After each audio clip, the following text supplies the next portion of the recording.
শাহবাগ থেকে বিক্ষোভ মিছিল নিয়ে কিন্তু এই মুহূর্তে বাংলা মোটরের যে অস্থায়ী কার্যালয় রয়েছে জাতীয় নাগরিক পার্টির সেই কার্যালয়ের সামনে কিন্তু চলে এসেছেন ৩৫ প্রত্যাশী শিক্ষার্থী। দর্শক, আপনাদেরকে দেশ রূপান্তর লাইভে সরাসরি সংযুক্ত করেছিলাম সকালে। সেখানে কিন্তু সকাল থেকেই অর্থাৎ জাতীয় জাদুঘরের সামনে থেকে সকাল থেকে অবস্থান করছিলেন এই ৩৫ প্রত্যাশী শিক্ষার্থীরা। তাদের যে দাবিটি রয়েছে জনপ্রশাসন মন্ত্রণালয়ের যে সংস্কার কমিশন, সেই সংস্কার কমিশন যে সুপারিশটি করা হয়েছিল ছেলেদের ক্ষেত্রে সরকারি চাকরিতে বয়সসীমা আবেদনের বয়সসীমা ৩৫ এবং মেয়েদের ক্ষেত্রে ৩৭, সেই দাবিটি যেন মেনে নেওয়া হয়, সেই দাবিতেই কিন্তু সকাল থেকেই জাতীয় জাদুঘরের সামনে তারা অবস্থান করছিলেন। এবং সেই অবস্থান থেকে কিছুক্ষণ আগে অর্থাৎ এই 4:30 নাগাদ কিন্তু তারা জাতীয় নাগরিক পার্টির যে অস্থায়ী কার্যালয় রয়েছে কার্যালয়ের সামনে তারা কিন্তু এসে অবস্থান করছেন। এই মুহূর্তে তারা বাংলা মোটরের রূপায়ণ টাওয়ারের সামনে যেই এন্ট্রি সামনে অবস্থান নিয়েছেন এবং তারা বলছিলেন তাদের যে দাবিটি রয়েছে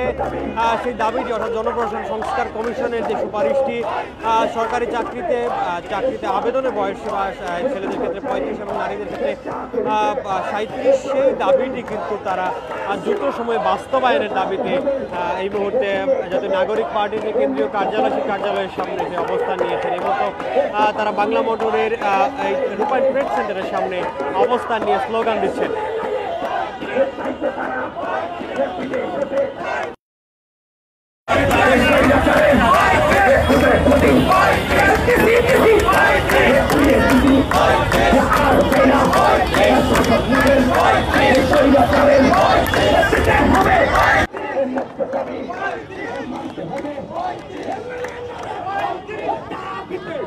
আমরা শুনবো একজন শিক্ষার্থীর কথা। জানতে এসেছি এবং সেই সাথে আমরা এনসিপির কাছে এসেছি যেন খুব দ্রুত আমাদের এই সুপারিশটা বাস্তবায়ন হয়, আমরা যেন ঘরে ফিরতে পারি, আমাদের বেকারদেরকে নিয়ে যেন আর না খেলা হয়, যে বয়সের উপর আমাদের কোনো হাত নেই সেই বয়সের বাধা যেন আমাদেরকে না দেওয়া হয়। আমরা যারা বেকার আমরা কিন্তু আমাদের বয়সের উপরে নিয়ন্ত্রণ রাখতে পারি না, না আমরা বয়সটাকে কমাতে পারি না আমরা বয়সটাকে বাড়াতে পারি। সেক্ষেত্রে হয় তারা আমাদেরকে বয়সটা স্থির রাখার জন্য কোনো চিকিৎসা ব্যবস্থা দিক, না হয় আমাদেরকে এই যেটার জন্য আমরা দায়ী না সেই দায়ভার আমাদের উপরে চাপিয়ে আমাদের জীবনটাকে যেন তারা নষ্ট করে না দেয়। আমরা মনে করি যে বর্তমান এই যে এনসিপি যে রাজনৈতিক দল গঠন করেছে তারা এক সময় সমন্বয়কের ভূমিকা পালন করেছে, তারা উপদেষ্টা কমিটিতেও ছিল, তারা একটা দেশের যে কোনো সিদ্ধান্ত গ্রহণের ক্ষেত্রে তারা বড় ধরনের ভূমিকা রাখে। এই যে 35 না হওয়ার পেছনেও আমরা মনে করি তাদের ভূমিকা আছে এবং তারা আমাদের সাথে বৈষম্য করেছে, সেই বৈষম্য অনতি বিলম্বে যেন তারা নিরসন করে, আমরা সেটার জন্য এখানে এসেছি। না, এখন পর্যন্ত আমাদের কারোর সাথে কথা হয়নি, আমরা এইমাত্র এখানে এসেছি, আমরা আমাদের আলোচনার জন্যই এসেছি। আমরা এখানে কোনো প্রকার বিশৃঙ্খল পরিস্থিতি তৈরির জন্য আসিনি, আমরা এখানে মূলত সুষ্ঠুভাবে একটা আলোচনা এবং সমাধানের জন্য এসেছি। দর্শক, এই মুহূর্তে কিন্তু একজন শিক্ষার্থী বলছিলেন তারা কি কারণে এই এনসিপি কার্যালয়ের সামনে এসেছে, সেই দাবিটি কিন্তু তারা বলছিলেন।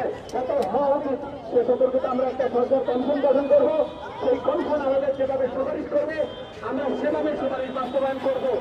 পরবর্তীতে সেই কমিশন গঠিত হয়, কমিশন চাকরিতে প্রবেশের বয়সীমা পুরুষের ক্ষেত্রে 35, নারীর ক্ষেত্রে 37 সুপারিশ করে।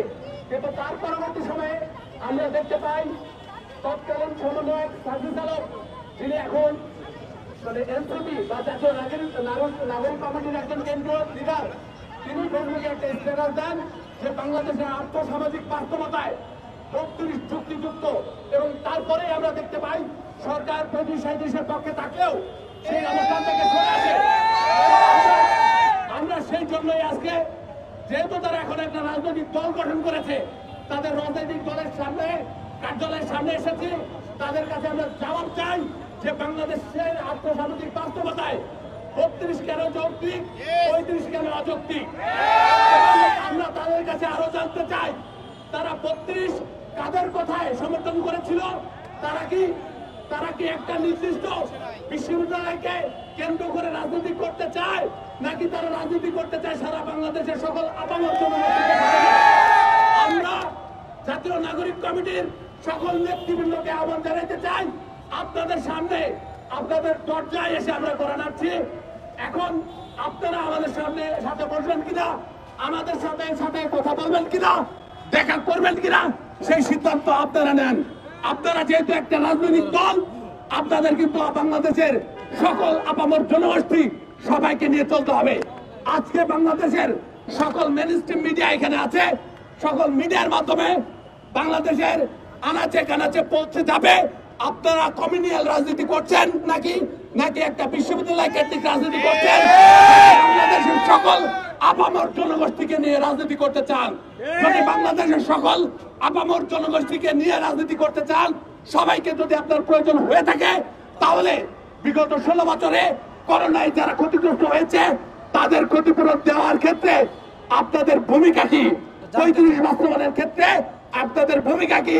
আপনাদের অবস্থান কি? আপনাদের অবস্থান আমরা জানতে চাই। আমরা এখানে অবস্থান নেব যতক্ষণ পর্যন্ত এনসিপির কেন্দ্রীয় লিডারগণ আমাদের সাথে এসে সাক্ষাৎ না দেয়। ধন্যবাদ। আপনারা জানেন আমরা দীর্ঘদিন যাবৎ সেই 2012 সাল থেকে এই সাধারণ ছাত্রছাত্রীরা, বিভিন্ন বিশ্ববিদ্যালয় পড়ুয়া উচ্চ শিক্ষিত ছাত্রছাত্রীরা রাজপথে নেমে আন্দোলন সংগ্রাম করে এসেছে। কিসের ভিত্তিতে, কিসের দাবিতে, সেটা এদেশের মানুষ, ছাত্র সমাজ তারা জানে। আমরা দীর্ঘদিন যাবৎ একটা ন্যায্য দাবি নিয়ে আমরা রাজপথে নেমে এসেছিলাম। প্রিয় বন্ধুরা, প্রিয় সহযোদ্ধারা, আপনারা দেখেছেন বিগত সরকারের সময় আমরা রাজপথে কতটা নির্যাতিত হয়েছিলাম, রাজপথে কতটা নির্যাতনের শিকার হয়ে জেল জুলুমের শিকার হয়েছিলাম। আমাদেরকে এখানে আমাদের অনেক সহযোদ্ধা আছে, 30 থেকে 32, 35 বার পর্যন্ত জেল খেটেছে। আমাদের সাথে তারা আন্দোলন করেছে বিভিন্ন নৈরাজ্যের বিরুদ্ধে, নির্যাতনের বিরুদ্ধে, এদেশের সাধারণ মানুষের অধিকারের সংগ্রামে তারা ঝাঁপিয়ে পড়েছিল। প্রিয় বন্ধুরা, আজকে সেই ছাত্র সমাজ কেন নিগৃহীত হবে, কেন অবহেলিত হবে আমরা জানতে চাই। একটি অভ্যুত্থানের মধ্য দিয়ে যে সরকার এই দেশে অবস্থান করছে, সেখানে আমাদের সাধারণ ছাত্রছাত্রীদের প্রতিনিধি হিসেবে আমরা যারা জানতাম, সেই ছাত্র সমাজের প্রতিনিধি ওই সরকারি উপদেষ্টা মণ্ডলীতে আছেন। তারা উপদেষ্টা মণ্ডলীতে থাকার পরও কেন আজকের এই ছাত্র সমাজ অবহেলিত থাকবে? আমাদের দীর্ঘদিনের প্রত্যাশা, দীর্ঘদিনের দাবি নিয়ে যে রাজপথে আমরা নেমে এসেছি, তারা ভালো করে জানে। আমরা যখন তাদেরকে স্মারকলিপি দিয়েছি, আমরা যখন মন্ত্রণালয়ে গিয়েছি, আমরা যখন প্রধানমন্ত্রীর প্রধান উপদেষ্টার সাথে কথা বলতে আমরা মিটিং করেছি, তখন অনেকেই বলেছে তারা বয়সের বিষয়ে ভালো করে জানে না। আমরা মেনে নিয়েছি, আমরা বলেছি আপনারা গবেষণা করেন, আপনারা বহির্বিশ্বের সাথে কথা বলেন, দেখেন আপনারা বহির্বিশ্বে কত আছে বয়স, সরকারি চাকরিতে বয়স কত আছে, বেসরকারিতে কত আছে। তারা বলেছে, তারা আশ্বস্ত করেছিল যে আমরা এটা গবেষণা করে তারপর আপনাদেরকে একটা সুপারিশ অথবা কার্যবিধি আমরা জানাবো। কিছু 7 দিনের সময় নিয়েছিল এই বর্তমান উপদেষ্টা মণ্ডলীর সেই সরকার। 7 দিনের সময় নিয়ে তারা একটা কমিটি গঠন করে সেখানে তারা একটা সুপারিশ মেলা প্রেরণ করে, যা আপনারা সকল সাংবাদিক বৃন্দ থেকে শুরু করে এদেশের ছাত্র সমাজ, আপামর জনতা আপনারা জেনেছেন। সেই সুপারিশ নামায় কি ছিল? আমাদের মুহিত স্যারকে প্রদান করে একটি সুপারিশ কমিটির প্রধান করে ওনাকে আমরা আমাদের সুপারিশ দিয়েছিল। সেটাতে কি লেখা হয়েছিল? সেটাতে ঘোষণা করা হয়েছিল অতি সত্বর তারা চাকরিতে আবেদনের বয়স সীমা 35 ছেলেদের ক্ষেত্রে এবং মেয়েদের ক্ষেত্রে 37 করার প্রস্তাবনা করেছে। আমরা সেটাকে সাধুবাদ জানিয়েছিলাম অত্যন্ত আনন্দের সাথে, যদিও আমাদের দাবি সাথে সাথে ছিল উন্মুক্ত বিভিন্ন বিষয়, বিভিন্ন ক্ষেত্র বিশেষে, অর্থাৎ যেখানে উন্মুক্ত করা যায় সেই ক্ষেত্রে বয়সযোগ্যতার ভিত্তিতে উন্মুক্ত করার জন্য। যদিও তারা সেটা বলে নাই, তারপরও আমরা অনেক আশ্বস্ত হয়েছিলাম যে সরকার যাই হোক একটা গবেষণা করে, পরীক্ষা নিরীক্ষা করে, বৈদেশের সাথে তাল মিলিয়ে আমাদেরকে মনে হয় 35-37 করে দিবে। অত্যন্ত দুঃখের বিষয়, অত্যন্ত লজ্জার বিষয়, তার পরক্ষণে এই 2 দিন পর কি করলো তারা? কার ইশারায় তারা 32-এর ঘোষণা দিয়ে আমাদেরকে আশাহত করেছে। আমরা নীরবে নিভৃতে কেঁদেছি। আমাদেরকে যেভাবে আশাহত করেছে, আমরা কয়েকদিন পর আমরা যমুনা ঘেরাও করতে বাধ্য হয়েছিলাম। বন্ধুরা, আপনারা দেখেছেন আমরা হাজার হাজার ছাত্র জনতা নিয়ে, আমাদের সহযোদ্ধাদের নিয়ে প্রধানমন্ত্রীর অর্থাৎ প্রধান উপদেষ্টার বাসভবনে আমরা গিয়েছিলাম সেটার জবাব চাইতে। সেখানেও তারা বলেছিল আপনারা ঘরে ফিরে যান, আমরা অবশ্যই নির্দিষ্ট একটা সীমারেখা করে আপনাদের জানাবো। কিন্তু জানাতে জানাতে এমন অবস্থা হয়েছে, আমরা আজও লজ্জা পাচ্ছি, আমরা পড়ার টেবিলে ফিরে যেতে পারছি না। এটা জাতির জন্য লজ্জা, এ জাতির জন্য কলঙ্ক, ছাত্র সমাজের জন্য হতাশার। আমাদের সবচেয়ে বেশি হতাশার কারণ হয়েছে আজকে আমরা এখানে এসেছি, কার কাছে এসেছি? আমরা এখানে এনসিপির যে সদস্যরা আছে তারা রাজনৈতিক দল গঠন করেছে, এতে কোনো সমস্যা নেই। আমাদের এই সহযোদ্ধা তারা আমাদের ছোট ভাই, তারা সবাই আমাদের ছোট, সকলেই আমাদের ছোট, আমাদের বিশ্ববিদ্যালয়ের ছোট ভাই তারা। আমরা কাঁধে কাঁধ মিলিয়ে যখন স্বৈরাচারের বিরুদ্ধে আন্দোলন করেছিলাম, আমার সহযোদ্ধা রাজু ভাই গুলি খেয়েছিল, ইমতিয়াজ ভাই লাঠি পিটা খেয়েছিল, তানজির আহত হয়েছিল, ইউসুফ জামিল রাস্তায় কাতরাচ্ছিল, শত শত ছাত্রছাত্রী আমাদের সহযোদ্ধারা রাস্তায় বরণ করেছে। তোমাদেরকে আমরা নেতার মতো স্বাচ্ছন্দ্যে আমরা উপরের দিকে উঠিয়ে দিয়েছি ভাইরা। আজকে তোমরা রাজনীতি করছো, রাজনৈতিক দল করেছো, আমরা তাকে সাধুবাদ জানাই, তাতে কোনো সমস্যা নাই। কিন্তু তোমরা রাজনৈতিক দল গঠন করার আগেই অনেকেই ফেসবুক পেজে তোমরা কি করেছো, স্ট্যাটাস দিয়ে বলেছো 32 এই বাস্তবতার নিরিখে নাকি যুক্তিযুক্ত। আমরা আবারও আশাহত হয়েছি যে আমাদের সহযোদ্ধা তোমরা আমাদের ছোট ভাই, আমি তুমি করে বলছি এজন্যই, যদিও তোমরা রাজনৈতিক দলের অত্যন্ত উপর লেভেলের আপনি করে বলে আমি সম্মান করতে চাই, তারপরেও বলছি তোমরা আমাদেরকে আশাহত করবা না, আমরা তোমাদের পাশে থাকতে চাই। তোমরা যে সংস্কারের সাথে আছো আমরা সেই ন্যায্য সংস্কারের সাথে থাকতে চাই। আমাদের যে প্রধান উপদেষ্টা উনি অত্যন্ত মেধাবী, সারা বিশ্বের সাথে তাল মিলিয়ে অবশ্যই তিনি কথা বলবেন বলে আমরা আশা রাখি। এই পর্যায়ে আপনাদের সাথে সংক্ষিপ্ত কথা নিয়ে আসছেন আমাদের প্রিয় আওলাদ ভাইকে আমি অনুরোধ করবো দু একটি কথা বলার জন্য। তার পূর্বে জানিয়ে রাখি আমি এই বিষয়টি ক্লিয়ার করেছি, বক্তব্যে হয়তো অনেকেই বুঝতে পারেন নাই। আমি আবারও বলছি, আমাদের তানজির ভাইও এখানে ক্লিয়ার করেছেন। আমরা এখানে আসার উদ্দেশ্য হলো যে এনসিপিতে যে আমাদের ভাইরা আছে তারা রাজনৈতিক দল গঠন করেছে, যদিও তারা এনসিপি গঠন করার পূর্বে বলেছিল এই বাস্তবতার নিরিখে সরকারি চাকরিতে আবেদনের বয়স 32 যুক্তিযুক্ত, যদিও দু একজন লিখেছিল, আমরা সেটাকে আমরা প্রত্যাখ্যান করেছি অনেক আগেই। এখন আমরা এখানে আসার উদ্দেশ্য হলো তাদের কাছে জানতে চাই যে ভাই আপনারা কি এখনো এই বাস্তবতার নিরিখে শুধু 32কে সাপোর্ট করবেন নাকি আমাদের সাথে আছেন, সারা বাংলার ছাত্র সমাজের সাথে আছেন? আমরা এটা জানতে চাওয়ার জন্য তাদের কাছে আমরা এসেছি, সেই জবাব চাই। আমি এই বিষয়টি আরো ক্লিয়ার করে বলার জন্য আমি তানজির ভাইকে বলবো। আচ্ছা, আমরা কেন এখানে আসছি, এটা একটা রাজনৈতিক দল, আমি একটু আগেও ক্লিয়ার করেছি। ওই সময় যে সকল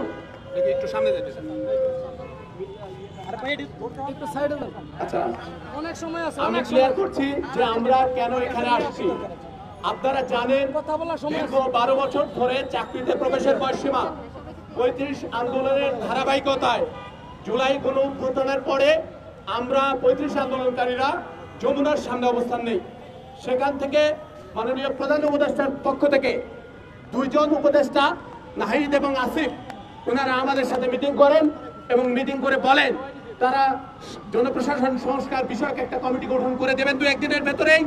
সেই কমিটি যেভাবে সুপারিশ করবে সেভাবে তারা চাকরিতে প্রবেশের বয়সসীমা নির্ধারণ করবে। সেই কমিটি আমাদের সাথে মিটিং করেন, অন্যান্য তথ্য উপাত্ত বিশ্লেষণ করে সারা বিশ্বের মানদণ্ড বিবেচনা করে চাকরিতে প্রবেশের বয়সসীমা পুরুষের ক্ষেত্রে 35 এবং নারীদের ক্ষেত্রে 37 সুপারিশ করে বর্তমান সরকারের কাছে। কিন্তু কোন এক রহস্যজনক কারণে যখন কিনা তৎকালীন সমন্বয়ক সার্জিস আলম যখন 35 বাস্তবায়ন হওয়ার দ্বার প্রান্তে, তখন সার্জিস আলম ফেসবুকে একটা স্ট্যাটাস দেয় বাংলাদেশের আর্থ সামাজিক বাস্তবতায় 32 সবচেয়ে উপযোগী। তারপর থেকেই সরকার কেন যেন 35-এর বাস্তবায়নের অবস্থান থেকে সরে যায় এবং আমাদের সাথে সরকারের পক্ষ থেকে পরবর্তীতে কোনো ধরনের আলাপ আলোচনা ছাড়াই 32-এর প্রজ্ঞাপন দিয়ে দেওয়া হয়। আমরা মনে করি সেই সময় সরকারকে তৎকালীন সমন্বয়ক সার্জিস আলম প্রভাবিত করেছিলেন এবং তাদের নিজ কলোনিয়াল গোষ্ঠীকেন্দ্রিক স্বার্থকে বিবেচনায় নিয়ে হয়তো তারা সামনে ডাকসু নির্বাচন করবে, সেই জন্য রানিং স্টুডেন্টদের স্বার্থের কথা বিবেচনায় নিয়ে 32 করে আমাদের মাঝে বিভাজন সৃষ্টি করেছে। এখন তারা রাজনৈতিক দল গঠন করেছে। যেহেতু তারা একটা রাজনৈতিক দল মানে গণমানুষের দল, গণমানুষের কথা তাদের শুনতে হবে। আমরা তাদের কাছে এসেছি, আমরা সেই জবাব চাইতে এসেছি। তারা যে 32কে সমর্থন করেছিল, কোন চুক্তিতে সমর্থন করেছিল, কাদের স্বার্থে সমর্থন করেছিল, 32-এর জন্য কখনো কেউ আন্দোলন করেছিল কিনা। একই সাথে আমরা জানতে চাই তারা একটা নির্দিষ্ট শিক্ষা প্রতিষ্ঠানকে কেন্দ্র করে রাজনীতি করতে চায় নাকি সারা বাংলাদেশের আপামর জনগোষ্ঠীকে নিয়ে রাজনীতি করতে চায়।